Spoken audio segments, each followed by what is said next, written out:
ನಿಮಗೆ ಟ್ವಿನ್ಸಾ ಅಂತ ಅಂದ್ಬಿಟ್ಟು. ಸೊ ಅದ್ರ ಬಗ್ಗೆ ಹೇಳ್ತೀನಿ ಹೋಗ್ತಾ ತುಂಬಾ ಜನ ಕ್ವಶನ್ಸ್ ಕೇಳ್ತಾ ಇದ್ದೀರಾ pregnancy related. Early pregnancy scan ನಂದು ಹೇಗಿತ್ತು ಅಂತ ಅಂದ್ಬಿಟ್ಟು ಮೂರ್ ಟೈಮ್ ಏನೋ ಚೆಕ್ ಮಾಡಿದ ನಾನು UPT ನಲ್ಲಿ. ಇಷ್ಟೊಂದು ಚೆಕ್ ಮಾಡಿದ್ರೆ ಇರಿ ಅಂಗಡಿನೇ ತಗೊಂಡ್ಬಂದ್ಬಿಟ್ಟಿದ್ದೀರಾ. ಒಂದು ಶಾಕಿಂಗ್ ನ್ಯೂಸ್ ಏನಂತಂದ್ರೆ ಪಾಪುದಿನ ಹಾರ್ಟ್ ಬೀಟ್ ಬಂದಿರ್ಲಿಲ್ಲ. ಟ್ವಿನ್ಸಾ ಇಲ್ವಾ ಅಂತ ಅಂದ್ಬಿಟ್ಟು ಅಂತ ನನಗೆ ಓವ್ಯುಲೇಷನ್ ಸಿಂಪ್ಟಮ್ಸ್ ಇತ್ತಾ ಅಂತ. ಯೋಗ ಮಾಡ್ಬೋದಾ ಪ್ಲೀಸ್ ಹೇಳಿ.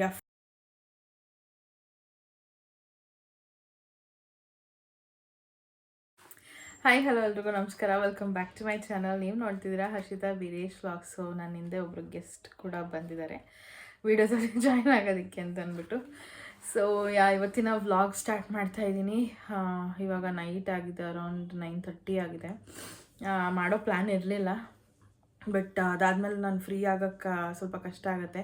ಬಿಕಾಸ್ ನನ್ನ ಕಸಿನ್ ಮದುವೆ ಬೇರೆ ಬರ್ತಾ ಇದೆ. ಸೊ ನೀವಂತೂ ತುಂಬ ಜನ ಕ್ವಶನ್ಸ್ ಕೇಳ್ತಾ ಇದ್ದೀರಾ ಪ್ರೆಗ್ನೆನ್ಸಿ ರಿಲೇಟೆಡ್ಡು. ಸೊ ನಾನು ಅದಕ್ಕೆಲ್ಲ ಆನ್ಸರ್ ಮಾಡಬೇಕು ಅಂತ ಇವಾಗ ಬಂದಿದ್ದೀನಿ. ಜೊತೆಗೆ ನನ್ನ ಒಂದು ಅರ್ಲಿ ಪ್ರೆಗ್ನೆನ್ಸಿ ಸ್ಕ್ಯಾನ್ ಏನಿರುತ್ತಲ್ಲ ಅದ್ರ ಬಗ್ಗೆ ಸ್ವಲ್ಪ ಹೇಳೋಣ, ಎಕ್ಸ್ಪ್ಲೇನ್ ಮಾಡೋಣ ಅಂತ ಬಂದಿದ್ದೀನಿ. ಸೊ ನೋಡಬೇಕು ಹೇಗೆ ಹೋಗುತ್ತೆ ಈ ವಿಡಿಯೋ ಅಂತ ಅಂದ್ಬಿಟ್ಟು. ತುಂಬ ಜನ ನಾನು ಮಾಡಿರೋ ವಿಡಿಯೋಗೆ ತುಂಬ ಏನಾದರೂ ಇಷ್ಟಪಟ್ಟು ಲೈಕ್ ಮಾಡಿದ್ದೀರಾ, ನೋಡಿದ್ದೀರಾ. ಆ್ಯಂಡ್ ಒಬ್ಬೊಬ್ಬರು ಅವರವರ ಒಂದು ಕಷ್ಟಗಳು ಅಥವಾ ಪ್ರಾಬ್ಲಮ್ಸು ಅದನ್ನೆಲ್ಲ ಹೇಳ್ಕೊಂಡಿದ್ದಾರೆ.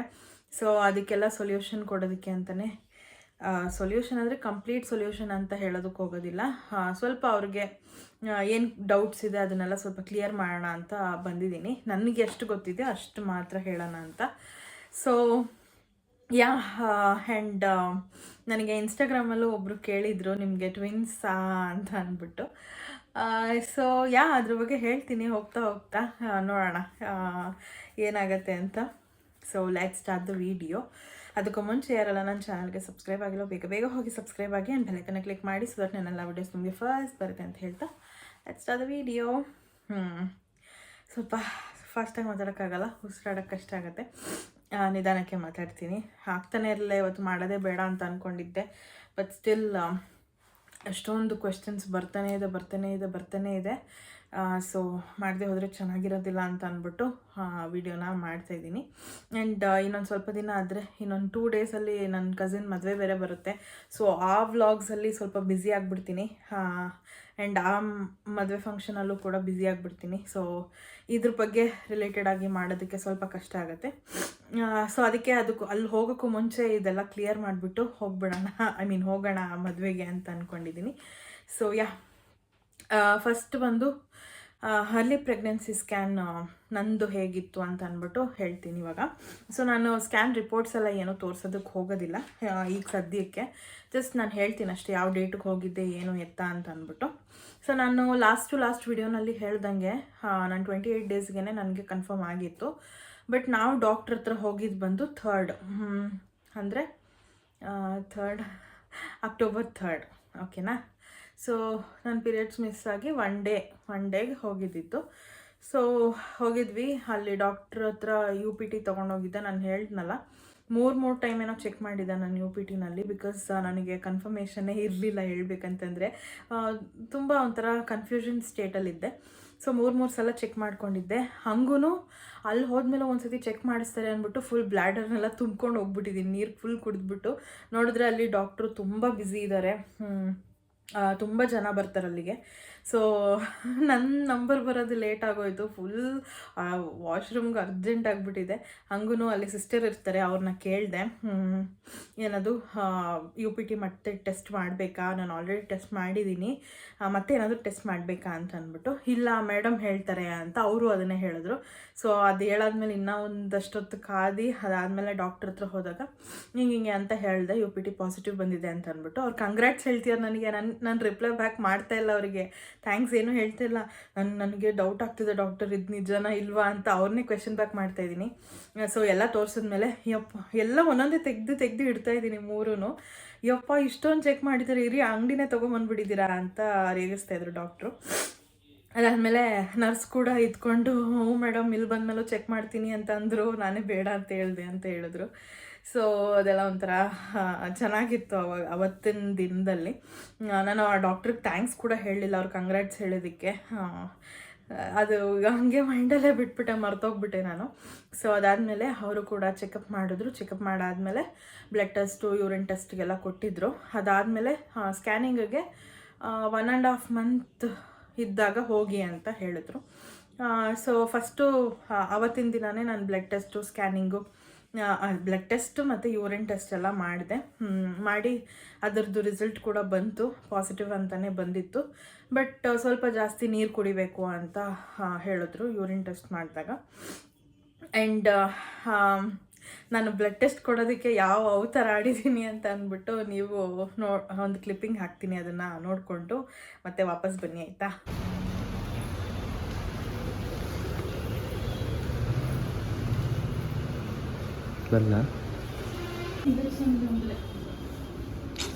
ಇಂಜೆಕ್ಷನ್ ಅಂದರೆ ಭಯ.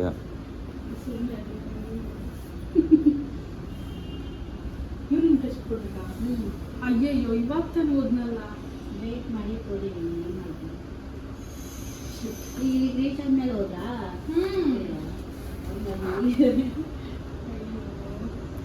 ಇಲ್ಲ ಐತಲ್ಲೇ ಯೂರಿನ್ ಎಕ್ಸಾಮಿನೇಷನ್. ಕೇಳಿದೆ ಅವ್ರನ್ನ, ಯೂರಿನ್ ಟೆಸ್ಟ್ ಮಾಡಿಸ್ಬೇಕು. ಮತ್ತೆ ಇವಾಗ ಏನು ಮಾಡ್ತೀಯ? ಹೆಂಗೋ ಮಳೆ ಬರ್ತಾ ಇದೆ.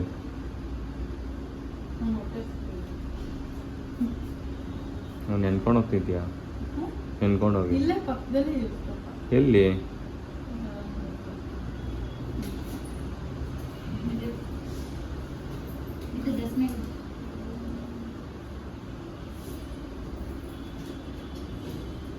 ಅಕ್ಕ ಪಾಪ ನೋಡ್ಕೊಂಡು ಚುಚ್ಚಿ ಅಕ್ಕ.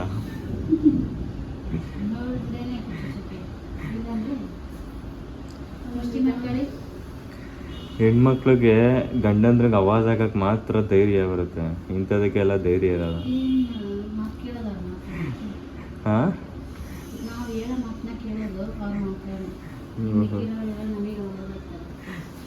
ಅದಂತಾದ್ರೂ ಒಪ್ಕೊಂತಲ್ಲ.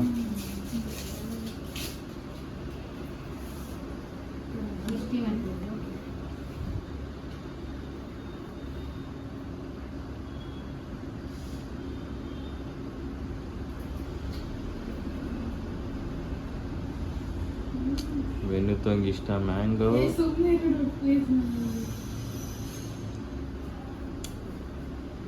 ಆಗೋಗುತ್ತೆ, ಸುಮ್ಮನೆ ಇರು.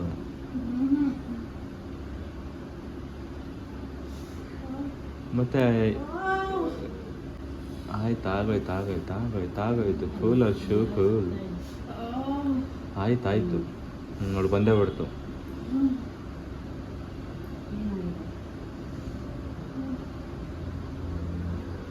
ಬರ್ತಾ ಇಲ್ಲ ಪ್ಲೀದು.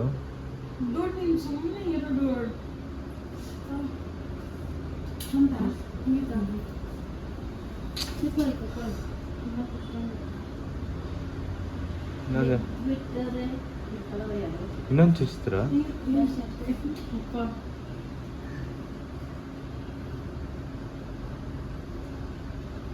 ಅಕ್ಕ ನಮ್ಮ ಯೂಟ್ಯೂಬ್ ಚಾನಲ್ನ ಸಬ್ಸ್ಕ್ರೈಬ್ ಮಾಡಿ.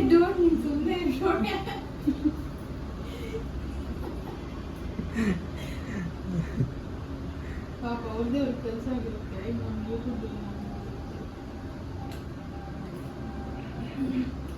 ಯಾವಾಗ ಬರುತ್ತೆ ರಿಪೋರ್ಟ್? ನೀನೇ ಗಮನಿಸ್ತೀನಿ. ವಾಟ್ಸಪ್ ಏನಂತ? ಸೊ ನೀವು ಮೊದಲೇ ನನಗೆ ಗೊತ್ತಿದೆ, ನಾನು ವಾಶ್ರೂಮ್ಗೆ ಹೋಗ್ತೀನಿ.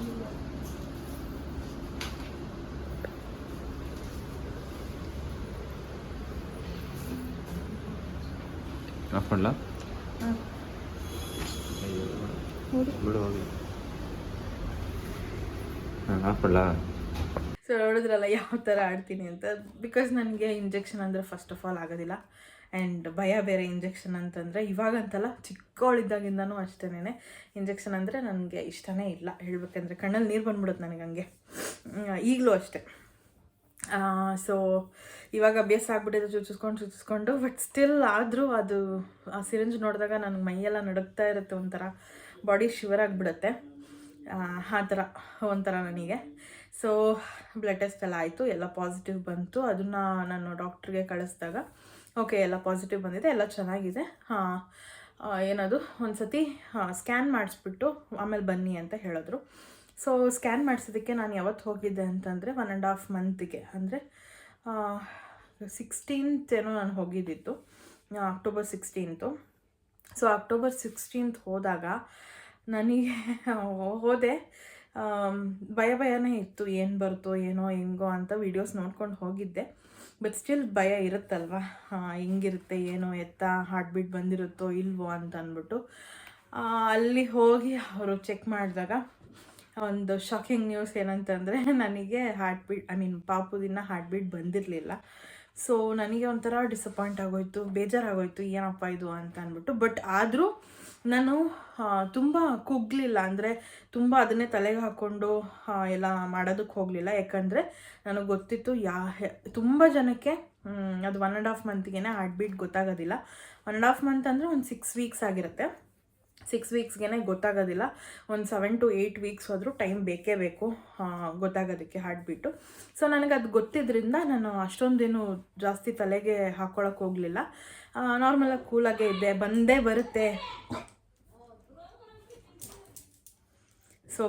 ಬರುತ್ತೆ ಹಾರ್ಟ್ ಬೀಟು ಅನ್ನೋ ಥರನೇ ನನ್ನ ಮೈಂಡಲ್ಲಿ ಇದ್ದಿದ್ದು. ಸೊ ನಾನೇನು ತಲೆ ಕೆಡಿಸ್ಕೊಂಡಿಲ್ಲ. ಡಾಕ್ಟ್ರಿಗೆ ಸೆಂಡ್ ಮಾಡಿದೆ ನಂದು ರಿಪೋರ್ಟ್ಸ್ನೆಲ್ಲ. ಸೊ ರಿಪೋರ್ಟ್ಸ್ನ ಡಾಕ್ಟ್ರಿಗೆ ಕಳಿಸ್ದೆ. ನಾನು ಮತ್ತೆ ಹೋಗಲಿಲ್ಲ ಅಲ್ಲಿ ಕನ್ಸಲ್ಟ್ ಮಾಡೋದಕ್ಕೆ ಅಂತ. ಸೊ ಫೋನಲ್ಲಿ ಕೇಳಿಕೊಂಡೆ, ಅವ್ರು ಇದ್ಕೊಂಡು ಇನ್ನೊಂದು 10 ಡೇಸ್ ಬಿಟ್ಕೊಂಡು ಮತ್ತೆ ಮಾಡಿಸಿ ಅಂತ ಹೇಳಿದ್ರು. ಸೊ ವೇಸ್ಟ್ ಆಯ್ತಲ್ಲ ಹೋಗಿದ್ದು ಅಂತ ಅಂದ್ಕೊಂಡ್ವಿ. ಬಟ್ ಸ್ಟಿಲ್ ಆ ಥರ ಎಲ್ಲ ಅಂದ್ಕೊಳಕ್ಕೆ ಹೋಗ್ಬಾರ್ದು, ಏನಾದರೂ ಒಳ್ಳೇದಕ್ಕೆ ಅಂತ ಅಂದ್ಕೊಂಡು ಸುಮ್ಮನೆ ಆಗ್ಬಿಡ್ಬೇಕು.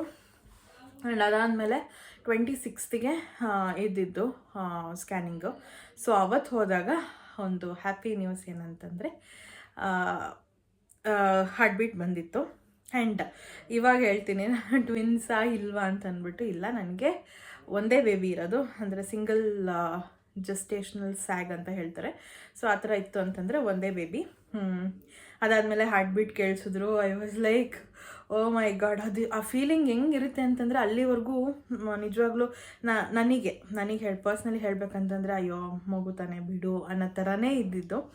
ಬಟ್ ಹಾರ್ಟ್ ಬೀಟ್ ಕೇಳಿದ್ಮೇಲೆ it was like oh my God, ಏನೋ ಒಂದು ಸ್ಪೆಷಲ್ ಥಿಂಗ್ ಆಗ್ತಿದೆಯಲ್ಲ, ನನ್ನೊಳಗೆ ಇನ್ನೊಂದು ಹಾರ್ಟ್ ಬೀಟ್ ಕೇಳಿಸ್ತಾ ಇದೆಯಲ್ಲ ಅಂತ ಒಂದು ಖುಷಿ ಆಯಿತು. ಜೊತೆಗೆ ಡಾಕ್ಟ್ರು ಮೇನ್ ರೀಸನ್ ನನಗೆ ಇಷ್ಟೊಂದು ಖುಷಿ ಆಗೋದಕ್ಕೆ ಡಾಕ್ಟರು ಅವರು ಟೆಸ್ಟ್ ಮಾಡ್ತಾನೆ ಫುಲ್ ದೊಡ್ಡ ಸ್ಮೈಲ್ ಕೊಡ್ತಿದ್ರು. ಆ್ಯಂಡ್ ಹಾರ್ಟ್ ಬೀಟ್ ಕೇಳಿಸ್ಕೊಳ್ಳಿ ಅಂತ ಜೋರಾಗಿ ಸ್ಮೈಲ್ ಮಾಡಿದ್ರು.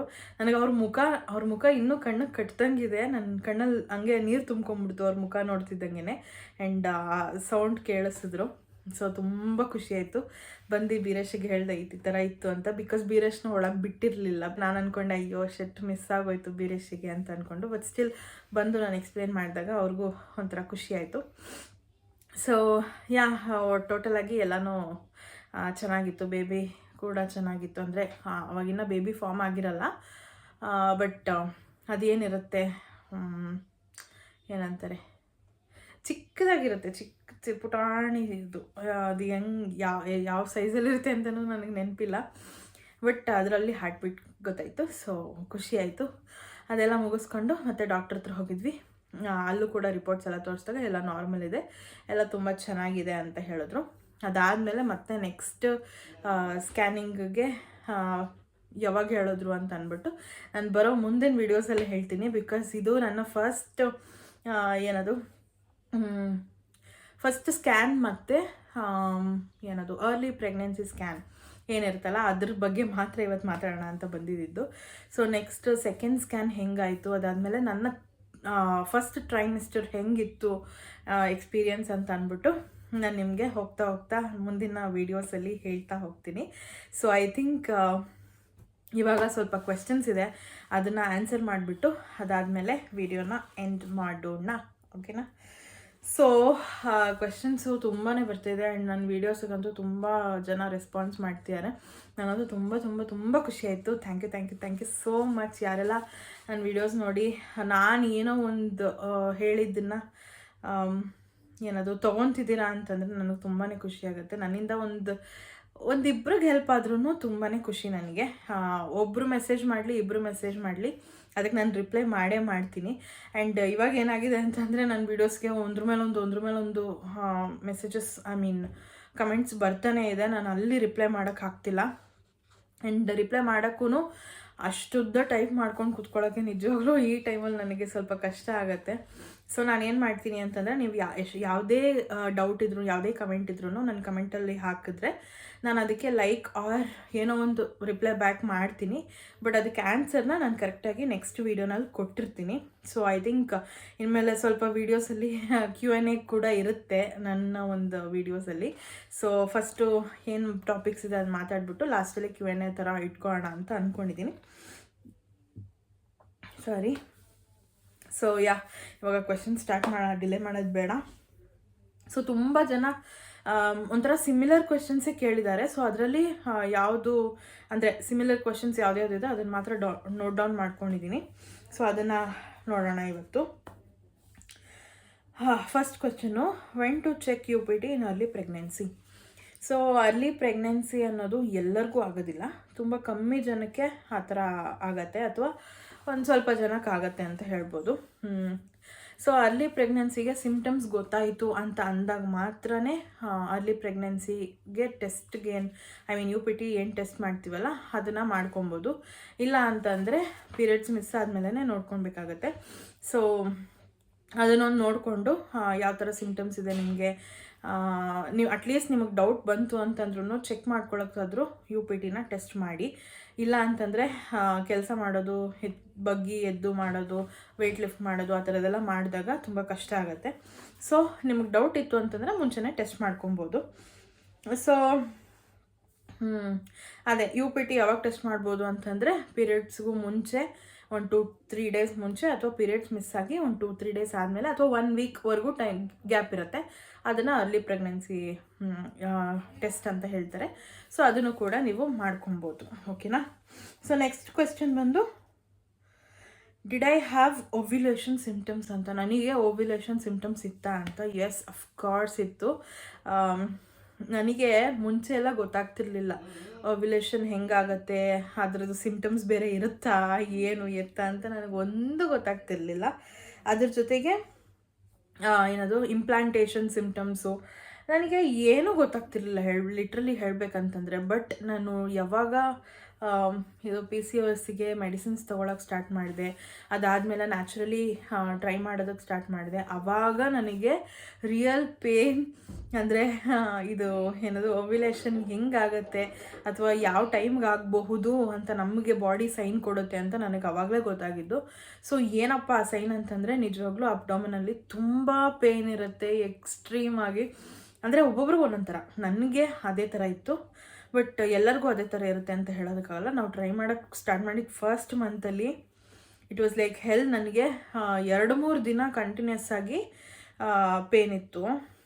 ಸೊ ಅದು ಹೆಂಗಿತ್ತು ಅಂತಂದರೆ, ಲಿಟ್ರಲಿ ನಾನು ಡಾಕ್ಟ್ರ್ ಹತ್ರನೇ ಹೋಗಬೇಕಾಗಿತ್ತು, ಅಷ್ಟು ಪೇನ್ ಇತ್ತು. ನಾನು ಯೂಶ್ವಲಿ ಡಾಕ್ಟ್ರ್ ಹತ್ರ ಅಷ್ಟು ಈಸಿಯಾಗಿ ಹೋಗೋದಿಲ್ಲ. ಬಟ್ ಆ ಪೇನ್ ತುಂಬ ಜಾಸ್ತಿ ಇದ್ದಿದ್ದರಿಂದ ನಾನು ಡಾಕ್ಟ್ರನ್ನ ಕನ್ಸಲ್ಟ್ ಮಾಡಬೇಕಾಯಿತು. ಅವರು ಕೂಡ ಒಂದೆರಡು ಟ್ಯಾಬ್ಲೆಟ್ಸ್ ಕೊಟ್ಟರು, ಬಟ್ ಅದು ಕಂಟ್ರೋಲ್ ಆಗುತ್ತೆ ಅಂತ ಹೇಳಿದರು. ಸೊ ನಾನು ಆ ಟ್ಯಾಬ್ಲೆಟ್ಸ್ನ ತೊಗೊಳೋದಕ್ಕೆ ಹೋಗಲಿಲ್ಲ. ನನಗೆ ಗೊತ್ತಿದ್ದರಿಂದ, ನನಗೆ ನನ್ನ ಬಾಡಿ ಯಾವ ಥರ ರಿಯಾಕ್ಟ್ ಮಾಡುತ್ತೆ, ಯಾವ ಥರ ಇರುತ್ತೆ ಅಂತ ಗೊತ್ತಿದ್ದರಿಂದ ನಾನು ಯಾವುದೇ ರೀತಿಯಾದ ಟ್ಯಾಬ್ಲೆಟ್ಸ್ ತೊಗೊಳಕ್ಕೆ ಹೋಗಲಿಲ್ಲ. ಅದಾಗದೆ ಹಾಗೆ ಕಮ್ಮಿ ಆಯಿತು. ಅವ್ರು ಹೇಳಿದ್ರು ಓವ್ಯುಲೇಷನ್ ಟೈಮಲ್ಲಿ ಈ ಥರ ಆಗುತ್ತೆ ಅಂತ ಅಂದ್ಬಿಟ್ಟು.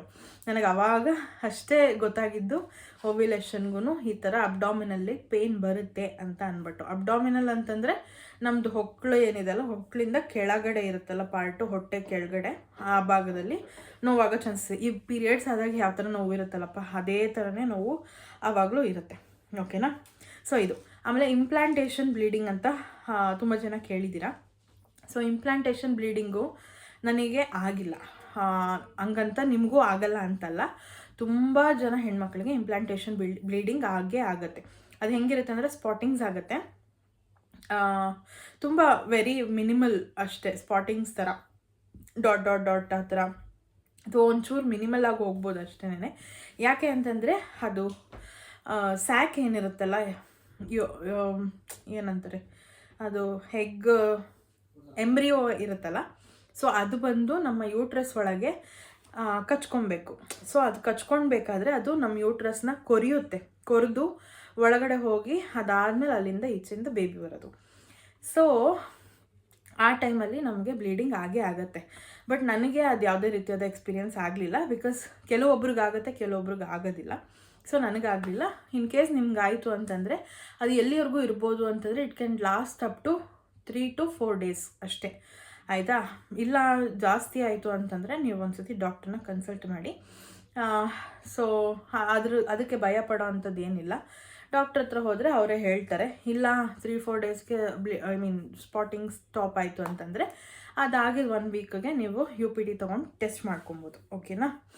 ನೆಕ್ಸ್ಟ್ ಬಂದು ನಾನು ಲಾಸ್ಟ್ ಟೈಮ್ ಹೇಳಿದ್ದೆ ಕನ್ಸೀವ್ ಆಗೋದಕ್ಕೆ ಮಂತ್ರ ಇದೆ ಅಂತ ಅಂದ್ಬಿಟ್ಟು, ನಾನು ಕೇಳಿಸ್ಕೊಂಡಿದ್ದೀನಿ ಅಂತ ಅಂದ್ಬಿಟ್ಟು. ಸೊ ಅದು ಯಾವ ಮಂತ್ರ ಅಂತ ತುಂಬ ಜನ ಕೇಳ್ತಾ ಇದ್ದೀರಾ. ಅದು ಮಂತ್ರನ ನಾನು ಈ ವಿಡಿಯೋ ಎಂಡಿಂಗಲ್ಲಿ ಹಾಕ್ತೀನಿ, ಅಂದರೆ ವರ್ಡಿಂಗ್ಸಲ್ಲಿ ಹಾಕ್ತೀನಿ ಕನ್ನಡದಲ್ಲೇ. ಕನ್ನಡದಲ್ಲಿ ಬೇಕಂದರೆ ಕನ್ನಡದಲ್ಲಿ, ಇಲ್ಲ ಕನ್ನಡದಲ್ಲಿ ಮತ್ತು ಇಂಗ್ಲೀಷಲ್ಲಿ ಎರಡರಲ್ಲೂ ಹಾಕ್ತೀನಿ. ನೀವು ನೋಡಿಕೊಂಡು ಅದನ್ನು ಪ್ರಾಕ್ಟೀಸ್ ಮಾಡಿಕೊಂಡು ಹೇಳ್ಕೊಬೋದು. ಇಲ್ಲ ಅಂತಂದರೆ ನಾನು ಯಾವ ಒಂದು ಸಾಂಗ್ ಅಥವಾ ಮ್ಯೂಸಿಕ್ನ ಕೇಳ್ತಾ ಇದ್ದೆ ಆ ಮ್ಯೂಸಿಕ್ದು ಲಿಂಕ್ನ ನಾನು ಡಿಸ್ಕ್ರಿಪ್ಷನಲ್ಲಿ ಹಾಕಿರ್ತೀನಿ, ಬಿಕಾಸ್ ವೀಡಿಯೋನಲ್ಲಿ ಹಾಕೋದಕ್ಕಾಗೋದಿಲ್ಲ. ಸೊ ನಾನು ಡಿಸ್ಕ್ರಿಪ್ಷನಲ್ಲಿ ಲಿಂಕ್ನ ಹಾಕಿರ್ತೀನಿ. ಸೊ ಪ್ಲೀಸ್ ಹೋಗಿ ಚೆಕ್ಔಟ್ ಮಾಡಿ. ಅದೇ ಥರ ಸುಮಾರು ಸಾಂಗ್ಸ್ ಇದ್ದಾವೆ, ಮ್ಯೂಸಿಕ್ಸ್ ಇದ್ದಾವೆ, ಅದನ್ನು ಕೂಡ ನೀವು ಕೇಳ್ಕೊಬೋದು. ದಿನ ನೈಟ್ ಮಲ್ಕೊಬೇಕಾದ್ರೆ ಅಥವಾ ಅಡುಗೆ ಮಾಡ್ತಿರ್ಬೇಕಾದ್ರೆ ಅಥವಾ ಏನೋ ಒಂದು ನೀವು ಇಲ್ಲ ಮಧ್ಯಾಹ್ನದ ಹೊತ್ತು ಮಲ್ಕೊತಿದ್ದೀರಾ ಅಂತ ಅಂದಾಗ ಅದನ್ನು ಕೇಳಿಸ್ಕೊಂಡ್ರೆ ಸಾಕು, ಇನ್ನೇನು ಬೇರೆ ಏನು ಬೇಕಾಗಿಲ್ಲ. ಸೊ ಇನ್ನು ಸ್ವಲ್ಪ ಕ್ವೆಶನ್ಸ್ ಇದೆ, ನಾನು ಫೋನಲ್ಲಿ ಇಟ್ಕೊಂಡಿದ್ದೀನಿ. ಎಲ್ಲ ಪರ್ಸ್ನಲ್ ಕ್ವೆಶನ್ಸ್ ಕೇಳಿದ್ದಾರೆ, ಸೊ ಅದಕ್ಕೂ ಕೂಡ ಆನ್ಸರ್ ಮಾಡೋಣ. ಹಾಂ, ಓಕೆ. ಇನ್ನೊಂದು ಕ್ವೆಶನ್ ಏನಪ್ಪ ಕೇಳಿರೋದಂತಂದರೆ, ಈಗ ಟೆಸ್ಟ್ ಮಾಡಿದೆ, ಪಾಸಿಟಿವ್ ಬಂತು, ನಾವು ಡಾಕ್ಟ್ರನ್ನ ಯಾವಾಗ ಕನ್ಸಲ್ಟ್ ಮಾಡಬೇಕು ಅಂತ ಒಂದು ಕ್ವೆಶ್ಚನ್ ಮಾರ್ಕ್ ಬರುತ್ತೆ. So as early as possible please ಡಾಕ್ಟ್ರನ್ನ ಹೋಗಿ ಕನ್ಸಲ್ಟ್ ಮಾಡಿ. ಈಗ 28 ಡೇಸ್ಗೆ 27 ಡೇಸ್ಗೆ ನಿಮಗೆ ಗೊತ್ತಾಗಿದೆ ಅಂತಂದರೆ ಕರೆಕ್ಟಾಗಿ ನಿಮ್ಮದು 1 ಮಂತ್ ಸೈಕಲ್ ಯಾವಾಗ ಕಂಪ್ಲೀಟ್ ಆಗುತ್ತೋ ಅಥವಾ ಪೀರಿಯಡ್ಸ್ ಯಾವಾಗ ಮಿಸ್ ಆಗುತ್ತೋ ಅದಾಗಿದ್ದು ನೆಕ್ಸ್ಟ್ ಡೇನೇ ನೀವು ಹೋಗಿ ಡಾಕ್ಟ್ರನ್ನ ಕನ್ಸಲ್ಟ್ ಮಾಡ್ಬೋದು. ಆದಷ್ಟು ಬೇಗ ಹೋಗಿ ಡಾಕ್ಟ್ರನ್ನ ಕನ್ಸಲ್ಟ್ ಮಾಡಿ ಅಂತ ನಾನು ಹೇಳ್ತೀನಿ, ಓಕೆನಾ. ಆ್ಯಂಡ್ ಒಬ್ಬರು ಹೇಳಿದ್ದಾರೆ, 3 yearsಯಿಂದ ತೋರಿಸ್ತಿದ್ದೀನಿ ಸಿಸ್ಟರ್, ಆದರೂ ಪ್ರೆಗ್ನೆನ್ಸಿ ಆಗ್ತಿಲ್ಲ. ಪೂಜೆ ದೇವಸ್ಥಾನ ಎಲ್ಲ ಮಾಡಿದ್ದೀನಿ ಸಿಸ್, ಆದರೂ ನಿಲ್ತಿಲ್ಲ. ನಾನು ನಿಮ್ಮನೆ ಹತ್ರನೇ ಇರೋದು ಅಂತ ಒಬ್ಬರು ಮೆಸೇಜ್ ಮಾಡಿದ್ದಾರೆ ಕಮೆಂಟು. ನಮ್ಮನೆ ಹತ್ರನೇ ಇರೋದಂತೆ ನನಗೂ ಗೊತ್ತಿಲ್ಲ. ಸೊ ಸಿಕ್ಕಿದ್ರೆ ಮಾತಾಡಿ. ಏನಪ್ಪ ಅಂತಂದರೆ ಹೆಂಗೆ ಹೇಳಿ, ಇವಾಗ ದೇವ್ರ ಪೂಜೆ ಮಾಡ್ತಿದ್ರು ಅಥವಾ ನಾವು ಏನೇ ಟ್ರೈ ಮಾಡ್ತಿದ್ರು ದೇವರು ಯಾವಾಗ ಕೊಡಬೇಕು ಅಂತಿರ್ತಾನೋ ಆವಾಗಲೇ ಕೊಡೋದು. ನಾವು ನಾನು ಹೇಳಿದ್ದೀನಿ ಲಾಸ್ಟ್ ವಿಡಿಯೋದಲ್ಲೇ, ನಾವು ತಿಪ್ಪರ್ಲಾಗ ಹಾಕಿದ್ರು ನಮಗೆ ಇವಾಗ ಈ ಟೈಮ್ಗೆ ಇದು ಬೇಕು ಅಂತಂದರೆ ಆಗಲ್ಲ. ದೇವರು ಕರುಣಿಸಿದ್ರೆ ಮಾತ್ರ. ಇನ್ಫ್ಯಾಕ್ಟ್ ಏನದು ಮ್ಯಾನಿಫೆಸ್ಟೇಷನ್ ಅದು ಇದು ಎಲ್ಲ ಇದೆ, ಇಲ್ಲ ಅಂತ ನಾನು ಹೇಳೋದಿಲ್ಲ, ಎಲ್ಲನೂ ರಿಯಲ್. ಬಟ್ ಮ್ಯಾನಿಫೆಸ್ಟೇಷನ್ ಕೂಡ ನಾವು ಏನೇನು ಅಂದ್ಕೊಂಡಿರ್ತೀವಲ್ಲ ಅದು ಆ ಟೈಮ್ಗೆ ಸಿಕ್ಕಿದಾಗ ಮಾತ್ರ ನಮಗೆ ಒಂದು ಬೆಲೆ, ಅದ್ರ ಮೇಲೆ ಒಂದು ಬೆಲೆ ಬರುತ್ತೆ, ಆಯಿತಾ. ಈಸಿಯಾಗಿ ಸಿಕ್ಬಿಟ್ರೆ ಯಾವುದೂ ನಾವು ಬೆಲೆ ಕೊಡೋದಿಲ್ಲ, ಫಸ್ಟ್ ಆಫ್ ಆಲ್ ಹೇಳಬೇಕಂತಂದರೆ. ಸೊ ವೇಟ್ ಮಾಡಿ ಆ್ಯಂಡ್ ಜಾಸ್ತಿ ಅದ್ರ ಬಗ್ಗೆ ತಲೆ ಕೆಡಿಸ್ಕೊಳ್ಳೋದಕ್ಕೆ ಹೋಗಬೇಡಿ. ಹಾಗೇ ಆಗುತ್ತೆ ಪಕ್ಕ, ಆ ನಂಬಿಕೆ ನಿಮ್ಮಲ್ಲಿರಬೇಕು. ಸೊ ಇದಿಷ್ಟು ಹೇಳೋದಿತ್ತು, ಅಷ್ಟೇನೆ. ಆ್ಯಂಡ್ ತುಂಬ ಚೆನ್ನಾಗಿ ಎಕ್ಸ್ಪ್ಲೇನ್ ಮಾಡಿದ್ದೀರಾ ಈ ವಿಡಿಯೋಯಿಂದ, ಒಂದು ಕ್ಲಾರಿಟಿ ಸಿಕ್ತು. Thank you so much. Egg release ಆಗತ್ತಾ, ಯಾವ ಥರ ಸಿಮ್ಟಮ್ಸ್ ಇರುತ್ತೆ ಅಂತ ಹೇಳಿ, ನಮಗೂ ಹೆಲ್ಪ್ ಆಗುತ್ತೆ. ಹಾಂ, ನಾನು ಹೇಳಿದ್ನಲ್ಲ, ಎಗ್ ರಿಲೀಸ್ ಆಗಬೇಕಾದ್ರೆ ಆಬ್ವಿಯಸ್ಲಿ ಸ್ವಲ್ಪ ಹೊಟ್ಟೆ ನೋವಿರುತ್ತೆ. ಹೊಟ್ಟೆ ನೋವು ಕಾಣಿಸ್ಲಿಲ್ಲ ಅಂತಂದರೆ ವೈಟ್ ಡಿಸ್ಚಾರ್ಜ್ ಆಗುತ್ತೆ. ಆ ವೈಟ್ ಡಿಸ್ಚಾರ್ಜ್ ಅಂದರೆ ಕಂಪ್ಲೀಟ್ಲಿ ವೈಟ್ ಅಲ್ಲ, ಈ ಹಸಿ ಮೊಟ್ಟೆ ಒಡೆದಾಗ ವೈಟ್ ಕಲರ್ ಲೇಯರ್ ಥರ ಬರುತ್ತೆ ನೋಡಿ, ಆ ಥರ ಇರುತ್ತೆ. ಸೊ ಆ ಥರ ಇದ್ದಾಗ ಎಗ್ ರಿಲೀಸ್ ಆಗಿದೆ ಅಂತ ಅನ್ಕೊಬೋದು. ಇಲ್ಲ ಅಂತಂದರೆ ನಿಮ್ಮ ಡೈಲಿ ಪೀರಿಯಡ್ ಸೈಕಲ್ ಅಂದರೆ ಮಂತ್ಲಿ ಪೀರಿಯಡ್ ಸೈಕಲ್ ಏನಿರುತ್ತಲ್ಲ ಅದರಲ್ಲಿ 14th ಡೇಯಿಂದ 24th ಡೇವರೆಗೂ ನಮ್ಮದು ಓವ್ಯುಲೇಷನ್ ಇದಿರುತ್ತೆ, ಓವ್ಯುಲೇಟ್ ಆಗಬಹುದು ನಾವು ಅಂತ ಅಂದ್ಬಿಟ್ಟು, ಅಂದರೆ ಎಗ್ ರಿಲೀಸ್ ಟೈಮು. ಸೊ ಅದನ್ನು ನೋಡಿಕೊಂಡು ನೀವು ಪ್ಲ್ಯಾನ್ ಮಾಡ್ಕೊಬೋದು, ಓಕೆನಾ. ಓಕೆ, ನಂದು ಡೇಟ್ 26th ಇದೆ. ನನಗೂ 1 ವೀಕಿಂದ ಇದೇ ಥರ ಆಗ್ತಿದೆ ಸಿಸ್. ಜ್ವರ ಬಂದಾಗೆ ಗಂಟ್ಲು ನೋವು, ಮೈಕೈ ನೋವು. ಸೊ ನಾನು ಏನು ಹೇಳ್ತೀನಿ ಅಂತಂದರೆ, ಓಕೆ, ಪ್ರೆಗ್ನೆಂಟ್ ಆಗಿರೋರಿಗೆ ಅಥವಾ ಅರ್ಲಿ ಪ್ರೆಗ್ನೆನ್ಸಿ ಇರೋರಿಗೆ ಎಲ್ಲರಿಗೂ ಸೇಮ್ ಇದೇ ಥರನೇ ಪ್ರಾಸೆಸ್ ಆಗುತ್ತೆ ಅಂತ ಹೇಳೋದಕ್ಕಾಗಲ್ಲ. ಒಬ್ಬೊಬ್ಬರಿಗೆ ಒಂದೊಂಥರ ಸಿಮ್ಟಮ್ಸ್ ಬರಬಹುದು.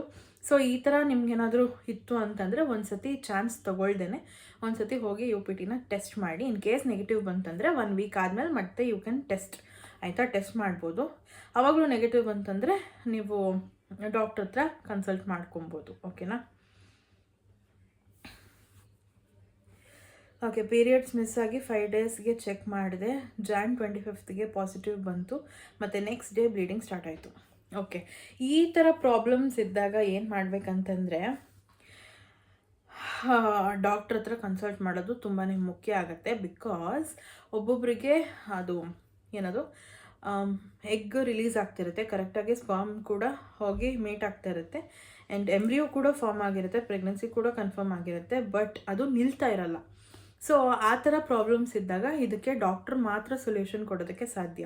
ಯಾಕಂದರೆ ಅವರು ಏನು ಪ್ರಾಬ್ಲಮ್ ಆಗಿದೆ, ಏನಕ್ಕೆ ನಿಲ್ತಾ ಇಲ್ಲ ಅಂತೆಲ್ಲ ಚೆಕ್ ಮಾಡಿ ಅದಾದಮೇಲೆ ನಿಮಗೆ ಯಾವ ಥರ ಮೆಡಿಸಿನ್ಸ್ ಕೊಡಬೇಕು ಅಥವಾ ಯಾವ ಮೆಡಿಕೇಷನ್ಸ್ ಮೇಲೆ ನಿಮ್ಮನ್ನ ಇಡಬೇಕು ಅಂತ ಅಂದ್ಬಿಟ್ಟು ಅವ್ರು ಹೇಳ್ತಾರೆ ನಿಮಗೆ. ಸೊ ಅದನ್ನು ಫಾಲೋ ಮಾಡ್ಕೊಂಡು ಹೋದರೆ ನೀವು ಈ ಥರ ಪ್ರಾಬ್ಲಮ್ಸಿಂದ ಸ್ವಲ್ಪ ದೂರ ಆಗ್ಬೋದು ಅಂತ ಹೇಳ್ತೀನಿ. ಓಕೆನಾ?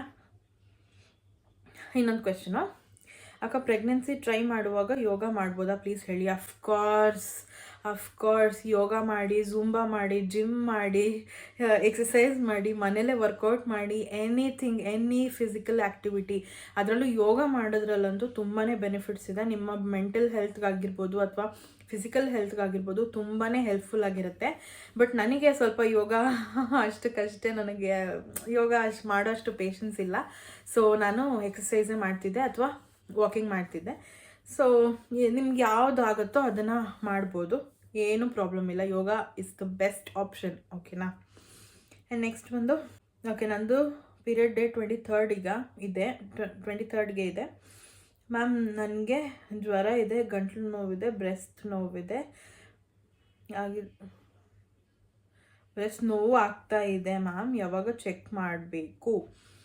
ಈ ಥರ ಎಲ್ಲ ಸಿಮ್ಟಮ್ಸ್ ಆಗ್ತಿದೆ ಅಂತಂದರೆ ಇಮಿಡಿಯೇಟಾಗಿ ಚೆಕ್ ಮಾಡೋದು ಒಳ್ಳೆಯದು. ಇನ್ ಕೇಸ್ ನೆಗೆಟಿವ್ ಬಂತಂತಂದರೆ 1 ವೀಕ್ ಆದಮೇಲೆ ಚೆಕ್ ಮಾಡಿ, ಸ್ವಲ್ಪ ವೆಯ್ಟ್ ಮಾಡಿ, ಅದಕ್ಕೂ ಕೂಡ ಟೈಮ್ ಕೊಡಬೇಕು ನಾವು. So yeah.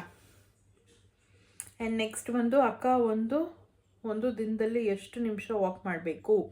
ಓಕೆ, ವಾಕಿಂಗ್ ಬಗ್ಗೆನೂ ಕೇಳಿದ್ದಾರೆ, ಅದು ನಿಮಗೆ ಬಿಟ್ಟಿದ್ದು.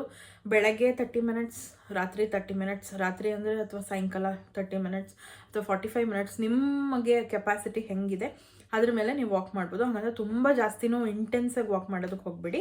ಒಂದು 30 ಮಿನಿಟ್ಸ್ ಸ್ವಲ್ಪ ಬ್ರಿಸ್ಕ್ ವಾಕ್ ಮಾಡಿ, ಒಂದು 30 ಮಿನಿಟ್ಸ್ ಸ್ಲೋ ವಾಕ್ ಮಾಡಿ,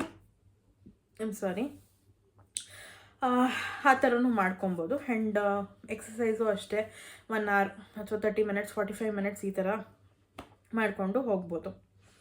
ಓಕೆನಾ? ನೆಕ್ಸ್ಟ್, ನನಗೆ Jan 1ಗೆ ಪೀರಿಯಡ್ಸ್ ಆಗಿದೆ, ಆಮೇಲೆ ಪೀರಿಯಡ್ಸ್ ಆಗಿಲ್ಲ. ಬಟ್ ನಂದು ಫೆಬ್ರವರಿ ಸೈಕಲ್ ಪೀರಿಯಡ್ ಸೈಕಲ್ ಯಾವತ್ತೂ ಮಿಸ್ ಆಗಿರಲಿಲ್ಲ. Feb 18ಗೆ ಇಂಪ್ಲಾಂಟೇಷನ್ ಬ್ಲೀಡಿಂಗ್ ಆಗಿದೆ. ನೆಕ್ಸ್ಟ್ ವೀಕಲ್ಲಿ ನಾನು ಪ್ರೆಗ್ನೆನ್ಸಿ ಎಕ್ಸ್ಪೆಕ್ಟ್ ಮಾಡ್ಬೋದಾ ಮ್ಯಾಮ್? ಸೊ ಈ ಥರ ಇದ್ದ ಇಂಪ್ಲಾಂಟೇಷನ್ ಬ್ಲೀಡಿಂಗ್ ನಿಮಗೆ ಗೊತ್ತಾಗಿದೆ, ಅದು ಇಂಪ್ಲಾಂಟೇಷನ್ದೇ ಅಂತ ಅನಿಸಿದ್ರೆ ಎಸ್, ಅಫ್ಕೋರ್ಸ್ ನೀವು ಚೆಕ್ ಮಾಡಬಹುದು, ಎಕ್ಸ್ಪೆಕ್ಟ್ ಕೂಡ ಮಾಡಬಹುದು. ಸೊ ಒಂದ್ಸತಿ ಚೆಕ್ ಮಾಡ್ಕೊಳ್ಳಿ, ಅದಾದಮೇಲೆ ಕನ್ಫರ್ಮೇಷನ್ಗೆ ಬನ್ನಿ. ಎಲ್ಲನೂ ಸುಮ್ಮನೆ ಎಕ್ಸ್ಪೆಕ್ಟ್ ಮಾಡೋದಕ್ಕಿಂತ ಫಸ್ಟು ನಾವು ಚೆಕ್ ಮಾಡ್ಕೊಂಡು ಅದಾದಮೇಲೆ ಕನ್ಫರ್ಮ್ ಮಾಡ್ಕೊಳ್ಳೋದು ತುಂಬಾ ಒಳ್ಳೆಯದು ಅಂತ ನಾನು ಹೇಳ್ತೀನಿ. ಓಕೆ, ನೆಕ್ಸ್ಟ್, ನನಗೆ 20ಗೆ ಡೇಟ್ ಇದೆ, ಆದರೆ ನಾಳೆ ಬಟ್ 29 ದಿನ ಸೈಕಲ್ ನಂದು. ಆ್ಯಂಡ್ ನನಗೆ ಕಾಲು ಸೆಳೆತ, ಸೊಂಟ ನೋವು ಬರ್ತಿದೆ 3 ಡೇಸಿಂದ. ಇದು ಪ್ರೆಗ್ನೆನ್ಸಿ ಸಿಮ್ಟಮಾ?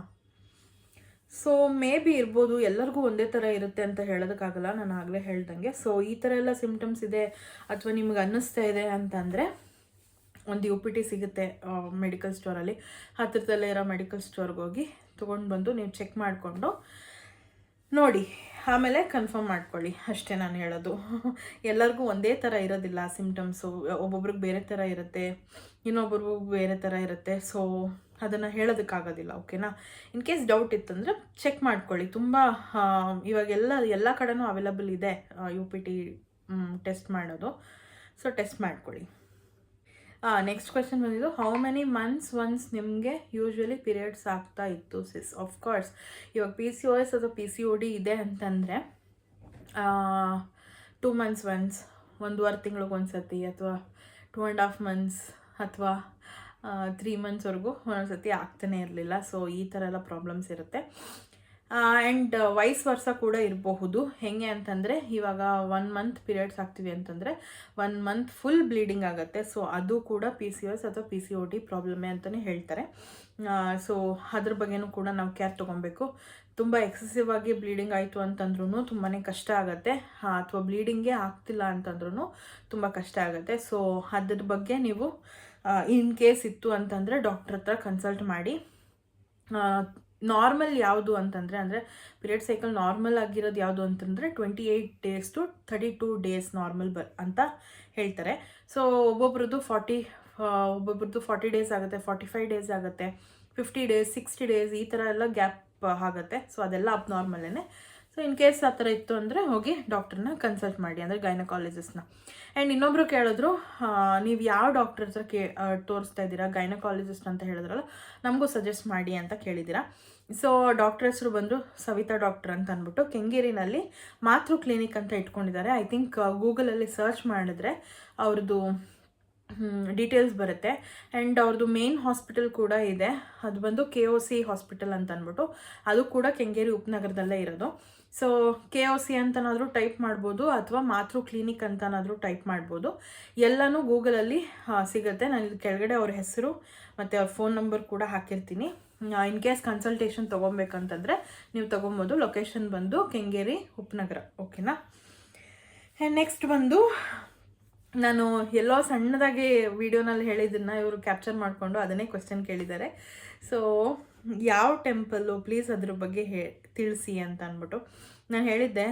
ಒಂದು ಟೆಂಪಲ್ಗೆ ಹೋಗಿದ್ದೆ ನಾನು ಅಂತ ಅಂದ್ಬಿಟ್ಟು, ಅದನ್ನು ಯಾವ ಟೆಂಪಲ್ ಅಂತ ಕೇಳಿದ್ದಾರೆ. ಸೊ ಅದು ಯಾವ ಟೆಂಪಲ್ ಅಂತಂದರೆ, ಇವಾಗಂತೂ ತುಂಬ ಜನ ಅದನ್ನು ನಂಬ್ತಾ ಇದ್ದಾರೆ. ತುಂಬ ಜನ ಹೋಗಿ ಪಾಸಿಟಿವ್ ರಿಸಲ್ಟ್ಸ್ ಕೂಡ ಬಂದಿದೆ. ಸೊ ನಾನು ಹೋಗಿದ್ದು ಕೂಡ ಅಲ್ಲಿಗೇನೆ. ಅದು ಯಾವುದಪ್ಪ ಅಂತಂದರೆ ಕೊರಗಜ್ಜ ಟೆಂಪಲು. ಸೊ ಕೊರಗಜ್ಜ ಟೆಂಪಲ್ಗೆ ಹೋಗಿ ಅಲ್ಲಿ ಪೂಜೆ ಗೀಜೆ ಎಲ್ಲ ಮಾಡಿಸಿ ಬಂದಾದಮೇಲೆ ಈ ಥರ ಎಲ್ಲ ನನ್ನಲ್ಲೇ ನಾನು ಚೇಂಜಸ್ ಮಾಡ್ಕೊಂಡಿದ್ದಂಥದ್ದು. ಸೊ ಒಂಥರ ನಂಬಿಕೆ ಇದೆ ಆ ದೇವ್ರ ಮೇಲೆ, ನನಗೆ ನಂಬಿಕೆ ಇದೆ. ಪಾಸಿಟಿವ್ ರಿಸಲ್ಟ್ ಕೊಡುತ್ತೆ ಅದು ನಮ್ಮದವ್ರಿಗೆ. ಬಿಕಾಸ್ ನಾನೇ ಹತ್ತಿರದವ್ರನ್ನೇ ನೋಡಿದ್ದೀನಿ, ಅವ್ರಿಗೂ ಕೂಡ ಪಾಸಿಟಿವ್ ರಿಸಲ್ಟ್ಸ್ ಬಂದಿರೋದನ್ನ. ಸೊ ನೀವು ಕೂಡ ನಂಬಿ ಆ ದೇವ್ರನ್ನ ಪೂಜೆ ಮಾಡ್ಬೋದು ಅಂತ ಹೇಳ್ತೀನಿ. ಸೊ ಎಲ್ಲಿ ಬರುತ್ತೆ, ಏನು ಎತ್ತ ಅಂತೆಲ್ಲ ನಿಮ್ಗೆ ಡೀಟೇಲ್ಸ್ ಬೇಕಂದರೆ ಕಮೆಂಟಲ್ಲಿ ತಿಳಿಸಿ. ನಾನು ನೆಕ್ಸ್ಟ್ ವೀಡಿಯೋನಲ್ಲಿ ಅದನ್ನು ಅಪ್ಲೋಡ್ ಮಾಡ್ತೀನಿ. ಓಕೆನಾ? ಸೊ ಇದಿಷ್ಟು ಆಗಿತ್ತು ನಿಮ್ಗಳ ಕ್ವೆಶ್ಚನ್ಸು. ಇನ್ನೂ ಬರ್ತಾನೇ ಇದೆ. ಸೊ ನೋಡೋಣ, ಆದಷ್ಟು ಬೇಗ ಅದನ್ನು ಕೂಡ ಎಲ್ಲ ಅದಕ್ಕೂ ಕೂಡ ಆನ್ಸರ್ ಮಾಡೋದಕ್ಕೆ ಟ್ರೈ ಮಾಡ್ತೀನಿ.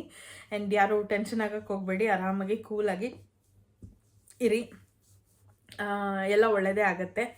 ಸೊ ಐ ಹೋಪ್ ನಿಮ್ಮೆಲ್ಲರಿಗೂ ಈ ವಿಡಿಯೋ ಇಷ್ಟ ಆಗಿದೆ ಅಲ್ಲ ಲೈಕ್ ಮಾಡಿ, ಶೇರ್ ಮಾಡಿ, ಕಮೆಂಟ್ ಮಾಡಿ, ಆ್ಯಂಡ್ ಸಬ್ಸ್ಕ್ರೈಬ್ ಮಾಡ್ಕೊಳ್ಳಿ, ಬೆಲ್ಲೈಕನ್ನ ಕ್ಲಿಕ್ ಮಾಡಿ. ಸೊ ನನ್ನೆಲ್ಲ ವಿಡಿಯೋಸ್ ನಿಮಗೆ ಫಸ್ಟ್ ಬರುತ್ತೆ ಅಂತ ಹೇಳ್ತಾ thank you so much for watching. Bye. And ಇವಾಗ ಮಂತ್ರ ಬರುತ್ತೆ, ಅದನ್ನು ನಾನು ಸ್ಪೆಲ್ ಮಾಡಿ ಹೇಳ್ತೀನಿ. ಅಂದರೆ ನಾನು ಉಚ್ಚಾರಣೆ ಹೇಗೆ ಮಾಡೋದು ಅಂತ ಅಂದ್ಬಿಟ್ಟು ಹೇಳ್ತೀನಿ. ಆ ವಿಡಿಯೋ ಜೊತೆಗೇ ನೋಡಿಕೊಂಡು ನೀವು ಕೂಡ ಅದನ್ನೇ ಫಾಲೋ ಮಾಡ್ಕೊಂಡು ಹೋದರೆ ಸಾಕು. ಓಕೆನಾ? ಆ್ಯಂಡ್ ಇನ್ನೊಂದು ಕೇಳಿಸ್ಕೊಳ್ಳೋದು ಯಾವುದಿದೆ, ಅದು ವಿಡಿಯೋ ಯೂಟ್ಯೂಬಲ್ಲಿರೋದು, ಅದನ್ನು ನಾನು ಡಿಸ್ಕ್ರಿಪ್ಷನಲ್ಲಿ ಲಿಂಕ್ ಹಾಕಿರ್ತೀನಿ, ಹೋಗಿ ಚೆಕ್ಔಟ್ ಮಾಡಿ. ಸೊ ಐ ಹೋಪ್ ಈ ವಿಡಿಯೋ ನಿಮ್ಮೆಲ್ಲರಿಗೂ ಇಷ್ಟ ಆಗಿದೆ ಅಂತ. Thank you so much for watching. Bye. Santana Gopala ಮಂತ್ರ. ಓಂ ದೇವಕಿ ಸುತ ಗೋವಿಂದ ವಾಸುದೇವ ಜಗತ್ಪತೆ ದೇಹಿ ಮೇತನಯಂ ಕೃಷ್ಣ ತ್ವಮಹಂ ಶರಣಂ ಗತಃ. ಇದನ್ನು ಡೈಲಿ 108 ಸಲ ಹೇಳಿದ್ರೆ ಒಳ್ಳೆ ರಿಸಲ್ಟ್ಸ್ ಪಕ್ಕಾ ಖಂಡಿತವಾಗ್ಲೂ ಸಿಕ್ಕೇ ಸಿಗತ್ತೆ.